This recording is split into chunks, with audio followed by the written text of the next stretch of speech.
this. So let me do that real quick.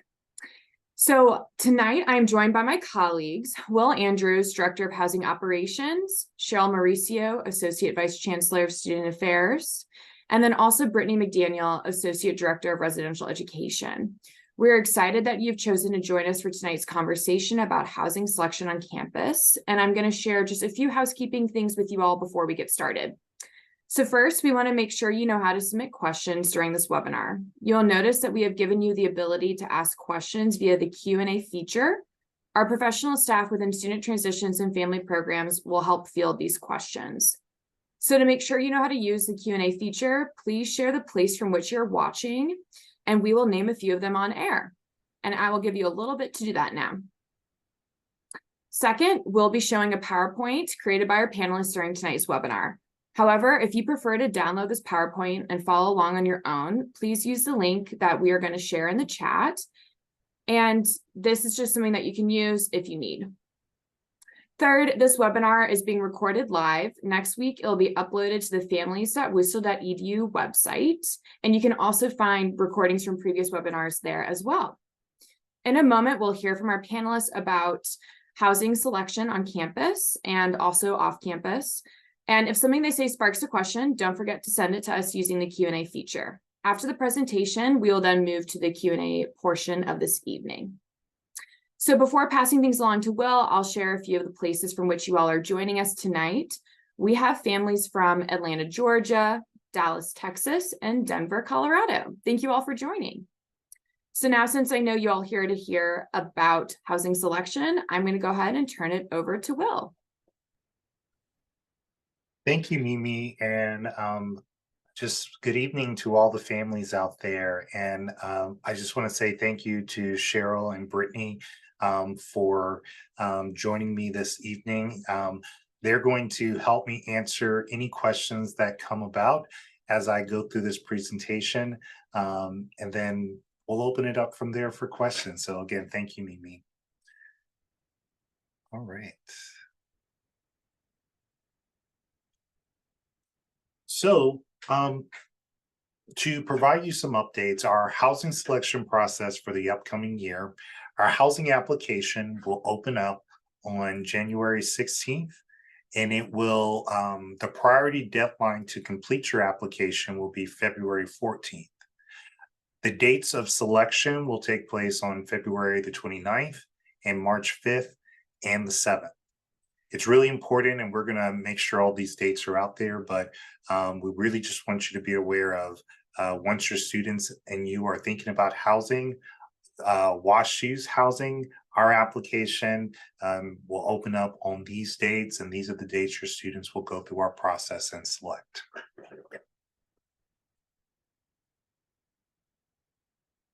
For students who are interested in living in residential life, managed housing, again, the first part is applying. So once you apply, applying is letting us know that you're interested. So yes, and it will be available on the housing portal for students to select.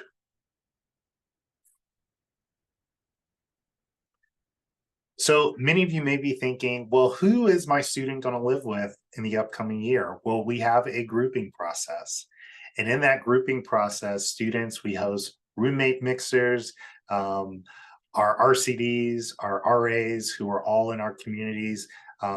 Many of them take part in this process. And we also have a roommate search feature where students are able to look up other students that share some of the same themes or areas they want to live in. So again, all of that's happening at the same time as students are applying for housing.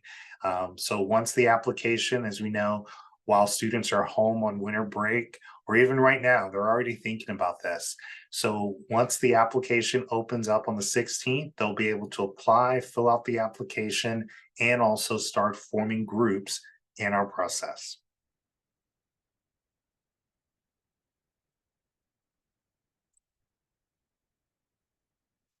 For group placements, our sizes can vary. Our sizes range anywhere from one-person suites and apartments all the way up to 8 persons. So we have many different options. And again, we're going to host housing webinars where students will be able to ask questions, see what the makeups are. In our housing portfolio, many of our on-campus suites are groups of 4, and many of our off-campus apartments where our juniors and seniors predominantly live are in groups of 3. And again, that process will take place on February the 29th and March the 5th through the 7th.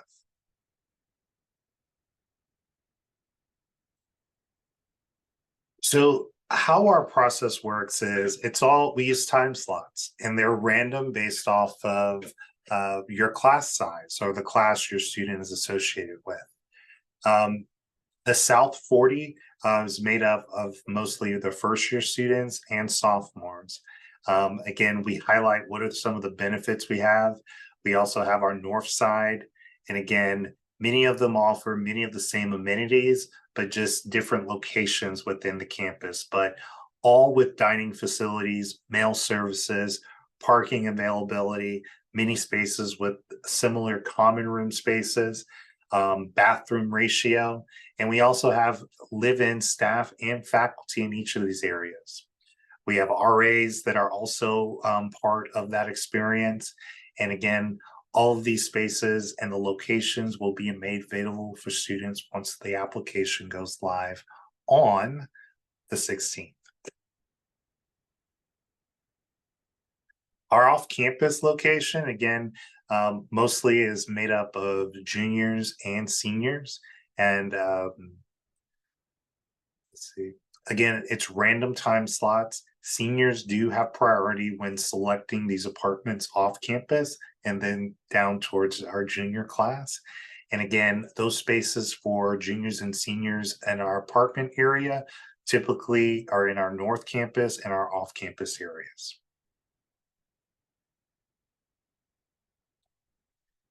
So we do have an administrative assignment process. Some students out there may not want to form a group. They just may want to let our team do their placements, or they may not be able to select.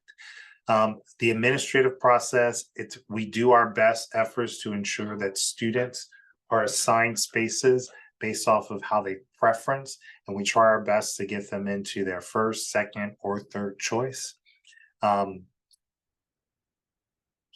So again, if students or groups do not receive a time slot, they will automatically move into our administrative process.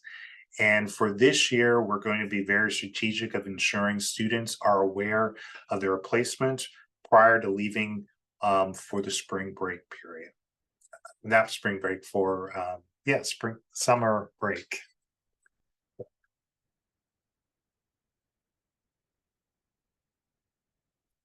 Just some updates for many of you that have already gone through our cancellation policy. I know many of the students may not always read this, but for you family members out there, as you're reading it, it's very important. Students, once they go through our process, can cancel their housing contract all the way up to March the 31st with no penalty. If they cancel their contract for any reason between April the 1st and April the 30th, there will be a $1,000 cancellation fee. Any cancellations received after May the 1st will not be approved, meaning you are locked in, your students are locked in to the contract. And then the only reason why a cancellation would be approved if it's an approved leave of absence or deferral or withdrawal from the university. So again, it's really important to understand these dates as students are weighing out their options as far as where they want us to live. But again, going through the process, completing the application, you have all the way up. Housing selection will take place earlier. So they have until March 31st to determine if they would like to cancel the contract with no penalty.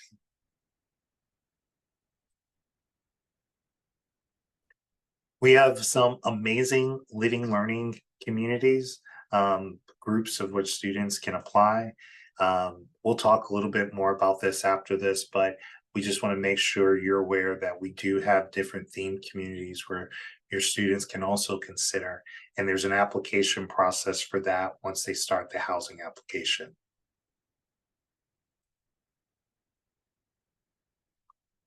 We also have chapter facility housing.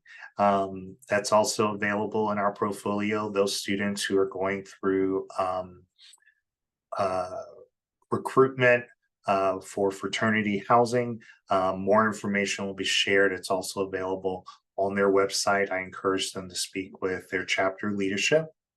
And then we just want to also include that we have gender inclusive housing, and students on their housing application will have an opportunity to indicate that and form groups with students who want to also be a part of gender inclusive housing.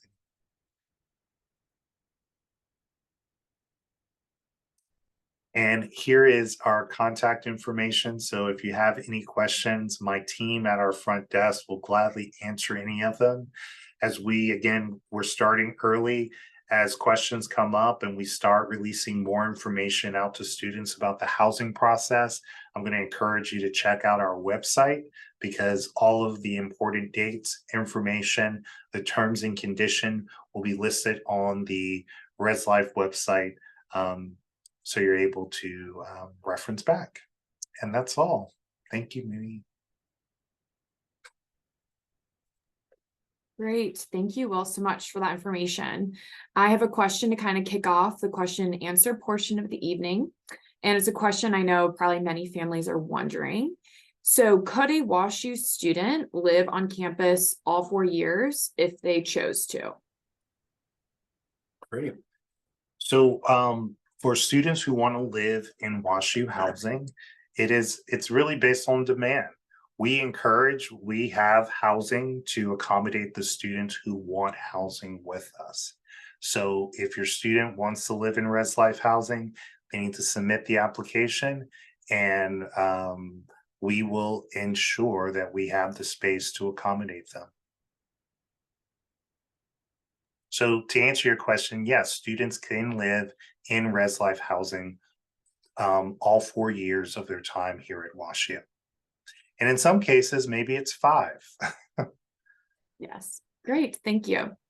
So just a reminder to parents and families that are on the webinar live right now, make sure that you're plugging in any questions you might have in the Q&A feature, and we will move on to those questions. So we received kind of a few different pre-submitted questions, and then based upon what we're seeing so far in the Q&A chat, focused on housing specifically for rising sophomores. So we'll start there. So in general, is there kind of a percentage of sophomores that typically live on campus somewhere in Res Life housing on campus? Yes, most sophomores apply to live in Res Life housing the next year. So I would say application wise, we received probably over 95% of rising sophomores are going to apply to live in Res Life housing. And in between where our housing offers for sophomores live on the South 40 and on our north side. So those are our 2 areas where we see mostly sophomore students living in their second year experience. Thank you. And then we had questions specifically about whether or not doubles are available for sophomores in some of those buildings that you just listed. Yes, we will have doubles in our portfolio for students to select. We will also have quite a few mini singles for students to select. But yes, especially on the South 40, we will have double in modern buildings where upperclassmen students will have the opportunities to select in the selection process. Great. And then if parents or family members wanted to see more specifics about what the bathroom situation is, whether it's in the suite or communal for those buildings, where is a good spot for them to go to? So on our website, we have all of that information listed where you can click on each of the communities. And we even have 360 floor plans where you can actually see the makeup of the bathrooms. Again, on the South 40 and North side, the bathroom makeup on the South 40 is a 4-to-1, and on the North side, it's 2-to-1. And then a little bit of a follow-up on, you're saying North Campus or North Side. For parents and family members that might not be familiar with what that encompasses, can you tell us which buildings those are? Yes, so for our north side of campus, we call it the village, and I'll refer you, that's where mostly sophomores will either live on the South 40 or in our village. That encompass Lapata House, Village House, many of the chapter facility housing. We have the Millbrook Apartments, we have Village East Apartments, and then in our off-campus portfolio that we consider also part of the north side, we have University Drive, Greenway Apartments, the Lofts, and Rosedale. And again, all of those are similar experience. Again, one's different where it's more suites, and then those are off-campus apartment areas. And just to reiterate, we have RAs, we have live-in staff that are part of all of those communities with safety and security, as if a student was living on main campus. So, yeah. Great, thank you. And then last question for now, specific to the rising sophomore population. So right now, as a first year, they're assigned to residential college. A parent or family member was curious if that student then receives any type of priority for the same residential college for next year, for their sophomore year. So in our residential communities, the priority is for rising sophomores is to ensure that they have the opportunity. Their priority is into our suite units. So again, as I mentioned earlier, our suites on the South 40 and our suites that are in the village, they have priority. It's going to be priority based off of all sophomores will have the same. Again, it's random. So we're going to run a lottery time slot where the groups will all have the same time, and whichever group leader is picking for their group will have the same priority as all other sophomores going through this process. And then we did get one more, wondering where students, specifically rising sophomores, could see the dorms that are available to them. Kind of, there's like a list of that. Oh yeah, so we will release that when the housing application goes live. Again, we are still solidifying what spaces will be available for the upcoming year. We will also be hosting opportunities for students to tour these units in the spring semester so that they can see the many different options that we have in our portfolio. On the north side, on the South 40 and some of the different communities. So those, they can start now by looking at our website to see where current sophomores are living, and they can see what those spaces look like. But in the spring, when they return to campus, we will be hosting opportunities for them to see those spaces. Great, thank you. So now moving more into the upper division students, junior, senior housing. We had a parent or family member pre-submit a question about, in general, how many, or is there like a percentage of those juniors and seniors that have the opportunity to live on campus? So when you say live on campus, in residential life housing, juniors and seniors have the same opportunity to live in our portfolio.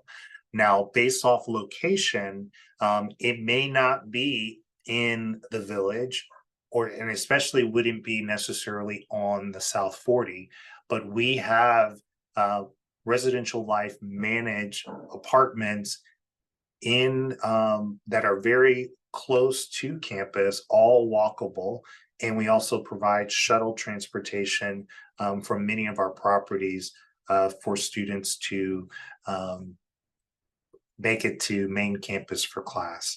But yeah, juniors and seniors have the same opportunity to live in our portfolio. Their priority in selecting housing is in our apartments. Thank you. That answered another question that we had come in about their priority.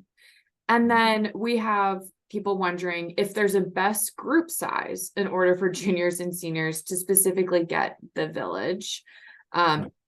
Threes versus fours, or do you see anything like that, or does it just depend? It is definitely going to depend. Again, we have our Millbrook apartments, and many juniors and seniors will have the opportunity to select those. Those range anywhere from 3, 4, 5, 6, 7, 8-person apartments. So again, I think students need to form their groups. They need to be open to many of our opportunities, because again, we're creating the same experience across all of our portfolios for students to experience living with us.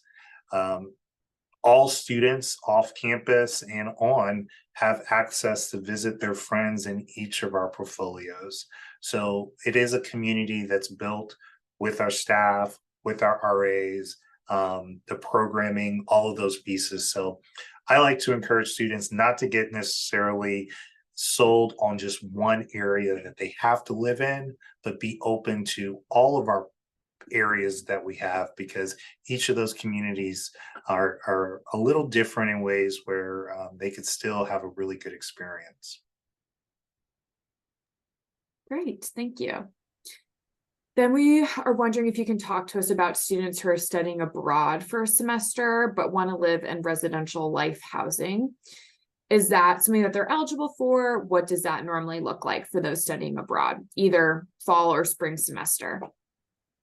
Yes, we want all students. If you're going abroad, one of the benefits, and maybe we'll bring in Cheryl to kind of talk about this a little also, is when living in res life housing, if you sign the lease off campus, it's harder to sometimes break or to even sublease. For our students who have WashU approved study abroad programs where they need to cancel their housing contract, we don't penalize the student for that. We actually encourage it. We want them to be fully engaged students with the study abroad program. So those students, once they're ready to come back from their abroad, we would give them the same opportunity to apply for housing as if they were here or not here. So Cheryl, would you like to share anything about that? Thanks, Will. We worked really hard with the team to identify the flexibilities that students can have within our portfolio, which are, for some of those items, are very difficult, as Will mentioned, if you're in a lease. So study abroad is just one of those examples.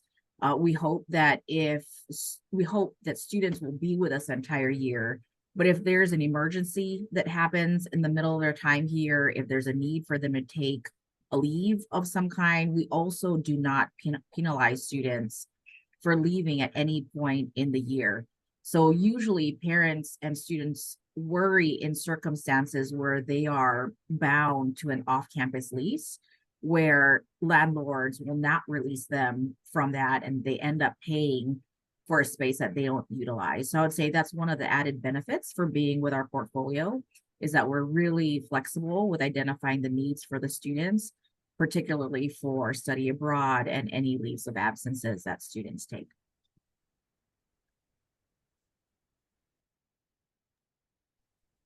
Great, thank you both.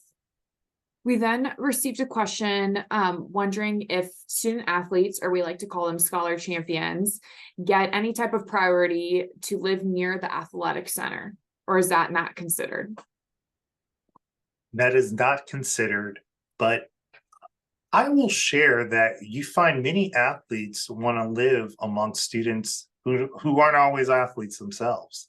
So when we look at when I've seen placements of where student athletes select, it varies. A soccer player will have a different idea of where they want to live versus a football player or a track player or a swim, someone who does swimming. So I like to think that we're not summing all athletes up as once, that they all want to live near the AC. I think many of them want to live all over our portfolio, to be honest.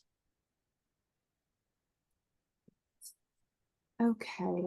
Our next question is, can you tell us more about the role of the RA and or the RCD and what role they play in the residential experience at WashU? I'm going to let Brittany take that. Yeah, so our RCDs and RAs are invaluable to the residential student experience. We facilitate something called a curriculum within our various communities. And so we have goals in which we hope each student develops in during their time of living with us. And so the RCDs and RAs are really integral in terms of being able to facilitate programming and provide other passive education programming to help students learn and develop alongside those goals. We also have a very rich faculty and residence program and also a faculty associate program within our different communities. And so students living with us also have an opportunity to connect with faculty in that regard. And those faculty members and RAs and RCD work very closely to also do programming throughout the different, throughout their communities. I think a couple other resources that our RAs and RCDs can provide to students is really being a conduit between our office and other offices on campus. And so I think our RAs do a great job of getting to know the residents on their floor and in their communities by name and story, and learning how we can be of assistance in terms of connecting them to other resources on campus to make sure that they're as successful as possible during their time here at WashU. Great, thank you. We have a family member requesting a little more clarity around the housing process or the housing application process specifically. When should students fill out the application? Does it matter if they get their application in the next day? Does that change the priority, how early they submit it? And then we'll start there and then I'll move into the next part. So as I said on the slide, January the 16th, and the priority to submit it would be February the 14th, I believe. I'm sorry, I can't remember. It's that day in February, but we are basically giving students almost a whole month to decide. So at any point during that month, students can submit an application and they all will receive the same priority as long as it's in, if the student submits on the last day, they will have the same priority as somebody who submits it on the first day. But what we find our students, to be honest, most students will fill out the application in that first week, and then they're going to start trying to find groups or other students to form groups with. So we see most students fill the application out in the first week once the application launches. And then, and looking at your PowerPoint slide, yes, February 14th is the end of that priority time, January 16th to February 14th. So they fill out their application, then they find a group. And can you tell us a little bit more about those like events and resources that you all have for people who might be struggling to find a group or a roommate or people to kind of add to that group that they want to live with? Yeah, it's, I know sometimes parents, we worry that, oh, our students may not make the connection, but you will be very surprised. There'll be opportunities. We'll do roommate mixers where before we've brought out tacos and nachos and desserts and cookies to let students kind of come together, meet others. We talk about the process. We answer any students' questions they have about housing. And then you'll be surprised. Students will have, well, we're looking for somebody who wants to do here, or we're looking for a student who wants to live in an apartment. And when they form those groups, they make those connections that way. So forming the groups is what we really encourage. But we also have single units. So for the students who don't want to form a group, they don't have to group up with anybody. They can go through the process by themselves, identify themselves as a one or choose to be administratively assigned. And that's when our team does a really good job at placing students in open spaces. One thing we're going to be doing this year, and again, we'll announce more once we get closer to the launch of the application, but we're providing additional spots for single opportunities for students who don't form groups so that they can select through the housing process also. So that's just one area where we've definitely gotten some feedback and want to make sure the student who doesn't form a group also has an option to go through the process like everyone else. And then the last part of the question was, what then does it look like for the student to find out where they are living next year? Oh, that's the most exciting part. It's kind of like March Madness. The student has the time slot, and you know, they're on their phones, they're in class, or they're on their chats, and the group leader, again, it's the group leader picks for the group. Usually those groups, they meet, they talk about, once they log into our portal, if you see this, this is what our group wants, or try to go for it. And it's pretty fun. Again, students get really excited on that day when they have their time slot to pick out where they are. And then for those who are administratively placed, again, on the application, we ask for students to rank their preferences. From those preferences, we try our best to match them up. And in most cases, again, what I like to tell parents, this is like piecing together a puzzle. You saw earlier, we have a cancellation period. There'll be a period where we will receive cancellations. It will open up spots in our portfolio so we're able to plug a student in here, plug a student in here, move a group of 3 who's in a 4 over to here.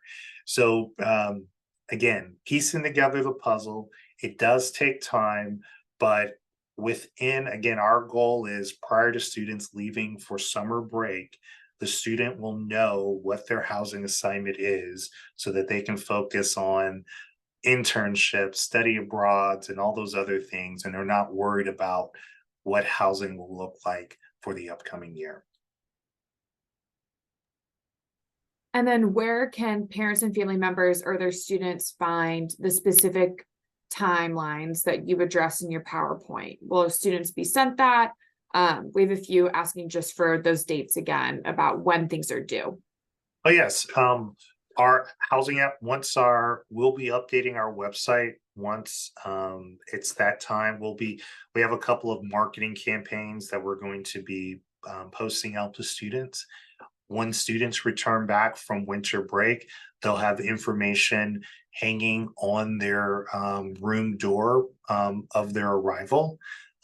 We have a couple of other things that we're going to be sending out to parents and families.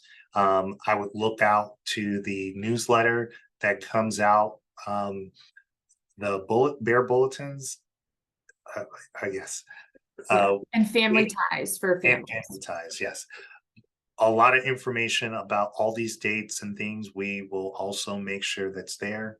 And then I would also just encourage a student to attend our webinar that we'll host for students. That date will be released soon, and it will also be posted on our website. So students who are not able to go log on live will also have the opportunity to watch back to hear all the specific details of what's going to happen with housing selection. Thank you. So now we're wondering about transportation, specifically between the off-campus housing and main Danforth campus. Are there transportation options? Would you say a car is necessary?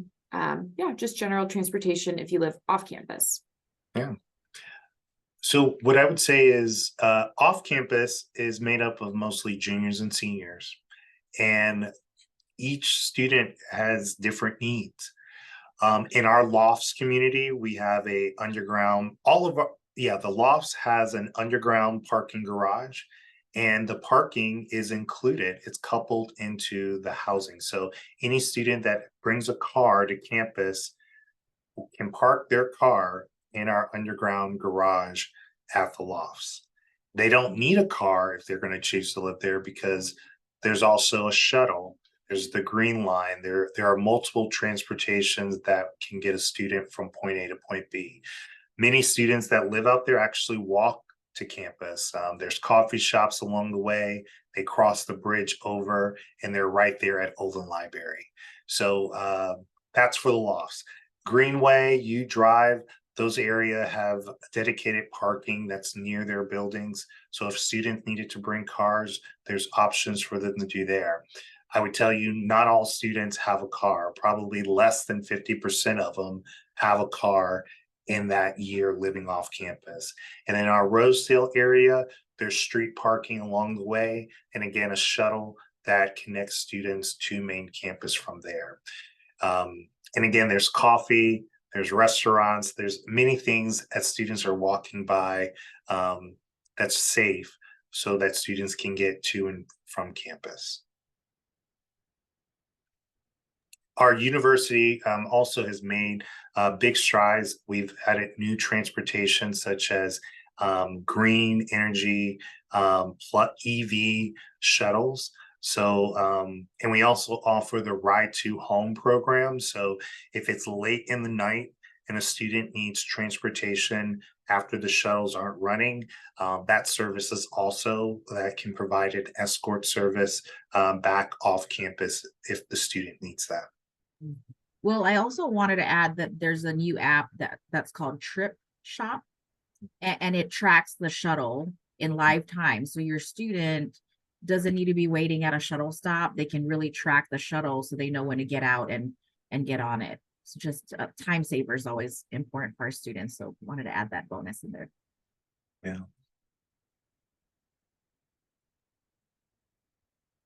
Okay, now we have a parent family member asking us just to speak a little more to a group leader and what that means when it comes to the selection. Are they selecting a specific suite? Are they stating their preferences in rank order? What does it mean to be the group leader? Yeah, the group leader is so when a group is formed, let's use the example, a group of 4 students form a group.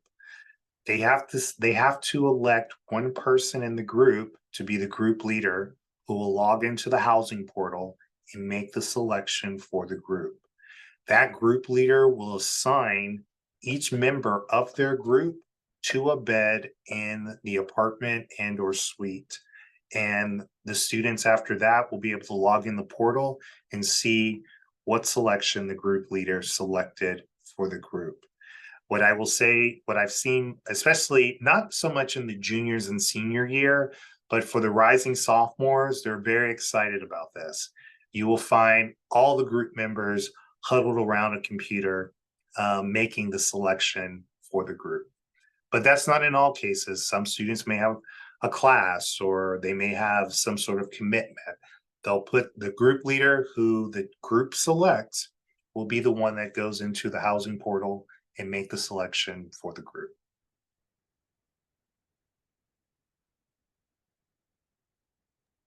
Great, thank you. Okay, so next question is, can you share some of the pros and cons or advantages and disadvantages of living in a off-campus housing that is university owned versus off-campus that is owned privately, not by the university? So I would say very much to what Sheryl shared earlier, definitely what we offer, and again, I'm not saying that the others don't, but we have 24-hour facilities, housekeeping services. We have just a dedicated team to ensure that everything is going to be as smooth as possible for our students. What other communities off campus maybe can't provide is RA support, resident assistants, a full-time staff member. When roommate conflicts happen, if it's off campus in a non-residential life apartment, there's no room changing. But in our portfolio, we do have that ability and programs set up to help mediate. And in some cases, if it needs, provide room changes. So I would say for the families, you really have to, before committing or allowing the student to move off, really think of, is that student ready for that experience? Because once you've signed that lease to live in a non-res life property, um, they've got to work out their being an adult, where not that we are going to treat them as adults, but there is some learning there, that there's some grace with learning of, if they're living in residential life, that we're able to help out with. um, Floods happen, just things happen, and the resources and support that we're able to provide for a student when they live with us, um, may look a little different than if they were not living in res life housing. Brittany, Cheryl, did y'all want to share anything else on that? I could probably jump in, and Brittany, feel free to add too. Will, Brittany and I can probably talk about this topic for more than an hour. We're not going to do that. But a couple of things that I wanted to share is in the space of safety and security for off-campus properties. We work very closely with our chief of police at WashU.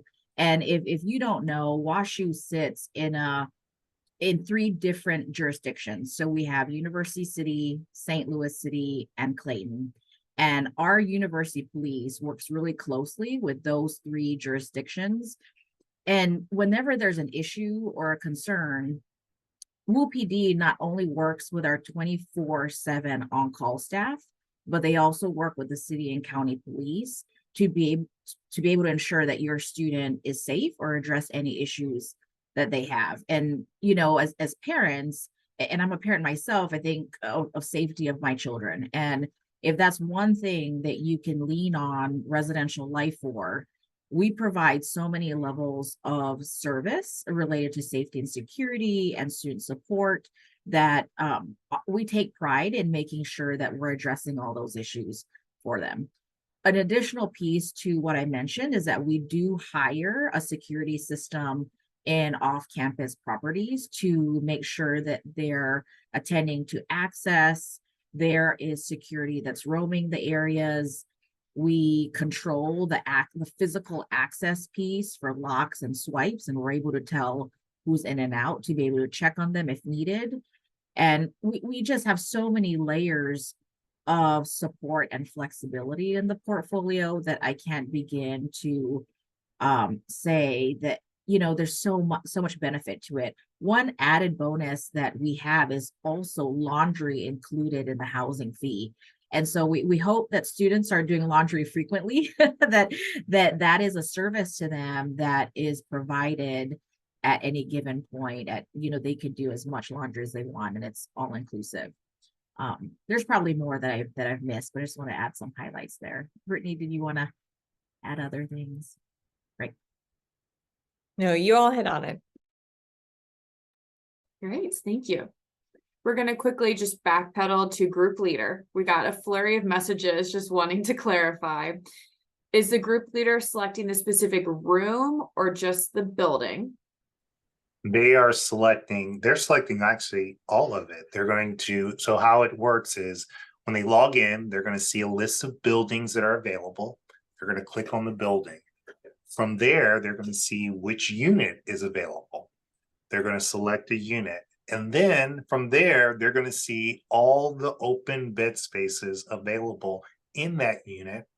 And they're going to take each person in their group and drop this person in bedroom A, this person in bedroom B, this one in C, and so forth in D. And then they're going to get asked a confirmation. Are you sure this is what you want to do? Once they hit sure, it drops them in those spots.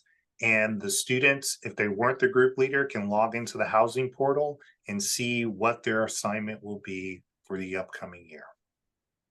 So yes, the group leader holds the power as far as placing the group in their housing spot.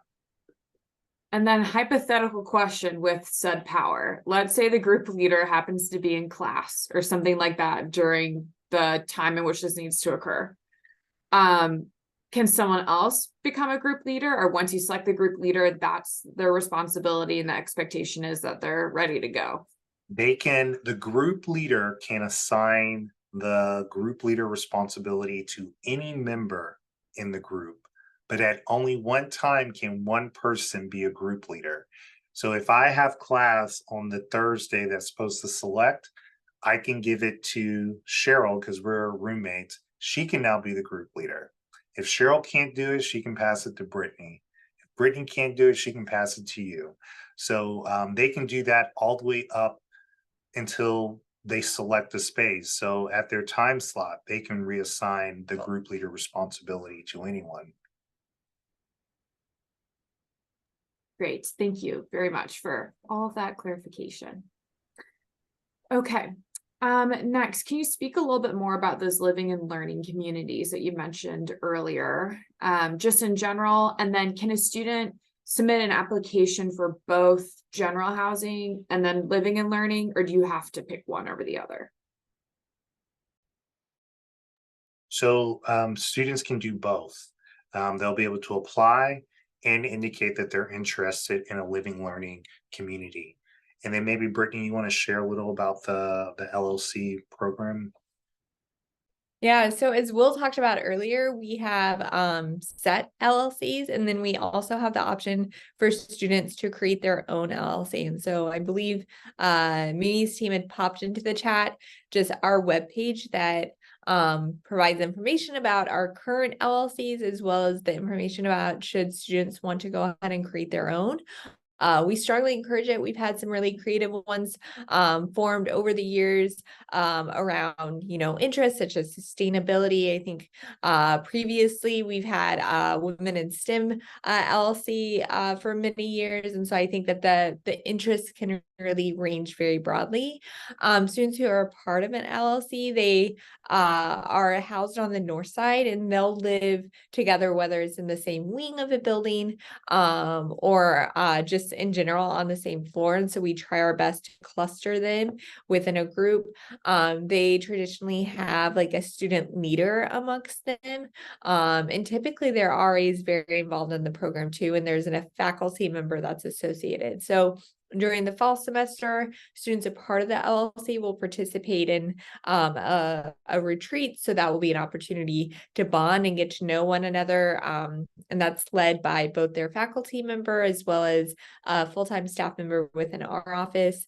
And then they all work together to figure out how are they going to learn and develop throughout the course of the year as it pertains to the topic of their LLC. And so they, might host events on campus. They might go off campus as well. And so they have dedicated funding from our office that helps support these initiatives. Great, thank you. Okay, we now have some questions about, is there a general kind of split between percent of students that live undergrad that live in university-owned housing versus not university-owned? And is there ever a time when a student wants to be in a university-owned and we don't have space for them? Majority of undergraduate students live in residential life managed housing. For the students who choose to move off campus, again, we've been doing this for many years, and we know we have enough housing to accommodate the students who want to live with us. Now, again, there will be some students, that percentage of students, which is a small number, that choose to live off, and they live off campus for many different reasons, because they may be looking for a different experience, or they're living with non-WashU affiliate individuals, and there's many reasons why, or they're local. So there, we have students who are from the greater St. Louis area that choose to live in other parts of the community. But what I can assure you is the number of beds we have, majority of them, of the undergraduate population, live in residential life housing. And I think, was there another part to that question, Mimi? Is it common that, or I guess not common, does it ever happen that a student wants to live in residential life owned housing, but there's not space available? In my time, that has not been the case. We have always been able to accommodate every student that wants to live in our portfolio. Great. And then back to the living and learning communities, or LLCs, we had a parent or family member ask how long it might take for one to be approved. How quickly can a student form one? Yeah, so all this information is also available on our website, but the deadline to submit an application to form your own LLC is January 4th. In order to be an LLC, there at least needs to be 4 students who are a part of that application process, and they have to submit a proposal. And so we want to see some intention behind the theme of their LLC. And so they'll receive that information more through our newsletter and other communication. They also need to be able to identify like a student lead as well as a potential faculty mentor who would be a part of the program. And so, as I mentioned, they need to apply by January 4th, and then the turnaround is pretty quick on when we'll be able to notify students. So they'll learn by January 16th whether or not their LLC is approved for the 24-25 academic year. Great. And then we have some questions kind of forward thinking. One of them is, how does move-in work for students that are not first years? So if they've just experienced that first year student move-in, what does it look like for our sophomores, juniors, seniors? Great question, and I'm so excited that you're thinking that far in advance. We will release dates of when upperclassmen will be able to sign up to return to campus in the fall. We don't provide all the move-in assistance that students received in their freshman year, but what we will ensure is that we have plenty of bins, dollies, and parking and transportation will be available, meaning making sure cars are able to flow clearly in our portfolio so that you can move your students in, or your student can move themselves in when it's time to return. But it's what I find is students, especially returners, they know the campus. They kind of take their time. Some show up in the daytime, some show up at the night, some will show up on the first day of class. It all depends based off of what, but many of the students will arrive over the weekend. Move-in typically happens on a Friday and Saturday and Sunday, and probably close to 90% of the students are on campus at that time. For a percentage of students who aren't here, it's usually due to they're either finishing up an internship, coming from abroad, or just family obligations. But majority of the students are here, but they may not arrive until they have a class that's going to start. And how class is set up, they may not have a class on that Monday, so they'll show up on the Tuesday. So it's kind of a mix. And then for those students who use storage facilities or any of our storage company, their items are already in their room typically before they arrive. So that's why many of them kind of take their time. They're not having to move so much. So it all depends on what the experience your student's looking for, but it's pretty smooth. It's not as congested as what a freshman move-in experience will look like, but it's definitely pretty smooth. Great. And then your mention of an internship is a smooth transition to our second to last question for the evening, which is, what are the housing options for students that might be staying in St. Louis over the summer for an internship? Oh, great question. Yes. In residential life, we have our summer conference program, and we will offer summer housing for students who are staying in the greater St. Louis area. You can be enrolled in a class, you can be in an internship, you can be in summer research.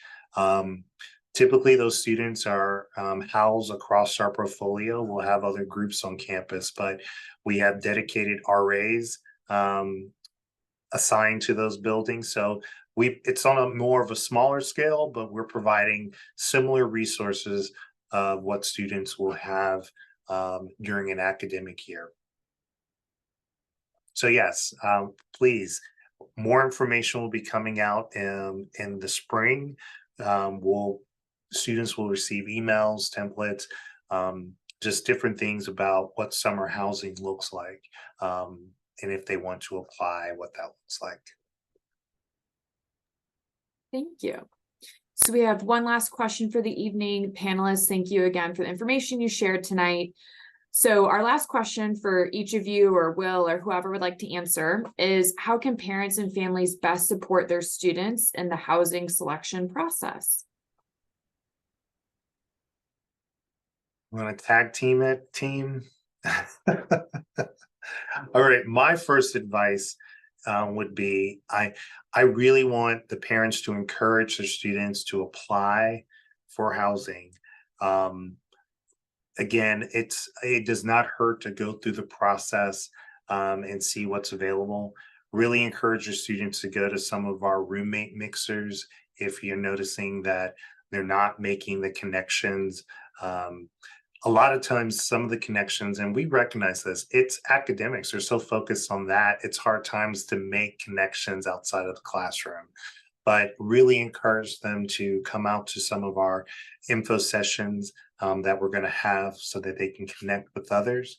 And then really consider, again, students will say they want to live off campus. And I want to encourage students who want to live off campus in non-res life housing to do it. But we see so much success, especially in that sophomore year, of students choosing to return to live with us, their connection to activities and programs that we have on campus, that ability to, ensure that they have a meal and they're not worried about the security or other places that could be off campus. So especially for our rising sophomores, majority of your class lives in our Res Life portfolio. So if you choose not to, you're a small percentage that's living off campus where majority of your class is living on. Yeah, the two pieces of advice I would have is to encourage your student to check their email. I think sometimes students might say that they did not receive any information about, applying for housing or how to sign up.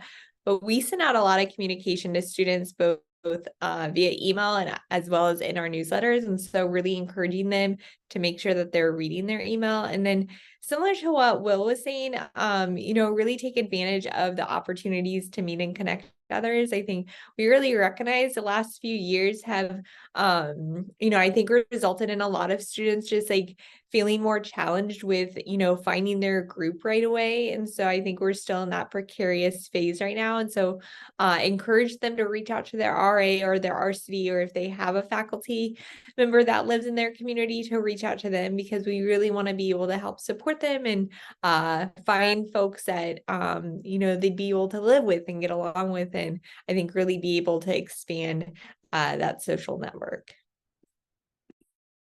I think Brittany read my mind, that there's so much information that we're sending that's pretty important to the deadlines that you all asked about. So whether it's LLCs, whether it's applying for housing, whether it's joining a fraternity who has a house, that we would encourage them to look for that information now, that it is a very stressful time for students because they're in their second to their last week of classes for the fall. But if you could be there to support them and look through the information, that would be really helpful. The second piece is we have so much to offer in residential life. And in terms of the experience that Brittany talked about, there's so much that can be done that maybe they have not yet uncovered. So it's the communities within their floor or building leadership. We have a group called the Congress of the South 40, which is the equivalent of a student government organization, so to speak, but specific towards residential halls on campus. They have a honor recognition that goes on within that group. There's partnerships that can happen with their live-in staff members to create programs. We have faculty in-house. the dining hall is right down the corner. I always joke with students that really, if you didn't need to go to class, you could really eat, study, and live in the residential halls. And I feel like that access to provide them the space to focus on their academics is a bonus, that they don't need to worry about anything else that comes with a living situation that could cause additional stress. And we're hopeful that, you know, between Will's team and Brittany's team, that we really try our best to ensure that your children are at WashU and thriving here, and that we would like to take on that responsibility to help them navigate the difficult parts of their life, which really should not be their living space. And we will welcome your students to the residential life portfolio and hoping they'll be with us in the near future. Great. Thank you all again. Families, we hope you learned valuable information this evening. If you have any additional questions, if we weren't able to get to your question specifically, please feel free to reach out to ResLife at reslife@worcester.edu or Student Transitions and Family Programs at families.worcester.edu. As a reminder, this webinar recording will be shared at our families.worcester.edu webpage next week. That is also where you can register for our next and last webinar for fall 2023, which is a conversation about the Center for Career Engagement. That is next Tuesday, December 5th at 5:30 p.m. Central Time. Thank you all again, and I hope you have a good night. Bye.